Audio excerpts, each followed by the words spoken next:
Hello everyone, বেনারসের আবার একটি নতুন ব্লগ নিয়ে চলে এসেছি আপনাদের কাছে। সকলকে জানাই এবিস উইন্ডোতে স্বাগত। পরের দিন সকাল সকাল আমরা ঘুম থেকে উঠে পণ্ডিতজিকে সাথে নিয়ে ঘাটের দিকে বেরিয়ে পড়লাম। ও হ্যাঁ, পরিচয় করিয়ে দিই, পণ্ডিতজি হলেন সেই ব্যক্তি বেনারস ঘোরার জন্য যার গাড়িটি আমরা বুক করেছিলাম।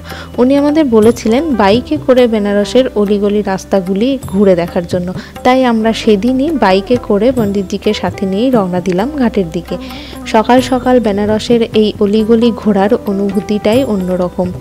আমরা অলিগলি ঘুরতে ঘুরতে কখন যে পৌঁছে গেলাম কেদারঘাটে তা বুঝতেই পারলাম না। সকালবেলার ঘাটের পরিবেশটাই অন্যরকম। এখানে দেখি বিভিন্ন ধরনের পূজা আর্চাও হচ্ছে।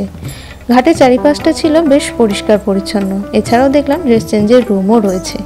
যাই হোক, আমরা যেহেতু ঠিকই করেছিলাম আজকে গঙ্গা স্নান করব, তাই দেরি না করে আমরা তাড়াতাড়ি স্নানটা সেরেই ফেলি।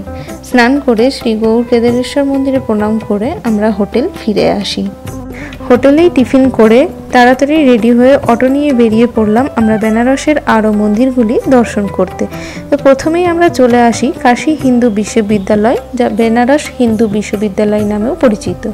এই বিশ্ববিদ্যালয়টি প্রতিষ্ঠিত করেছিলেন পণ্ডিত মদন মোহন মালভিয়াজি।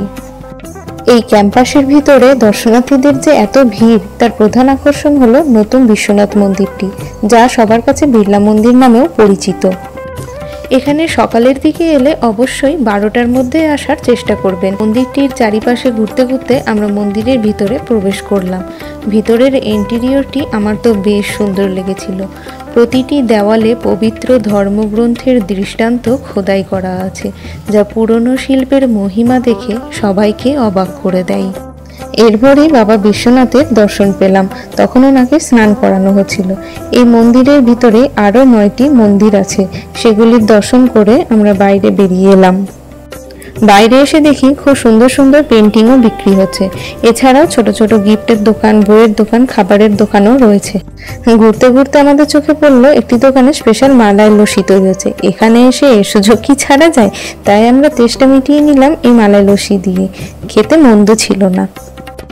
এই বিশ্ববিদ্যালয়ের ক্যাম্পাসটি এতটাই বড়, যদি আপনারা ভালো করে ঘুরতে চান পুরো একটা দিন সময় দিতে হবে।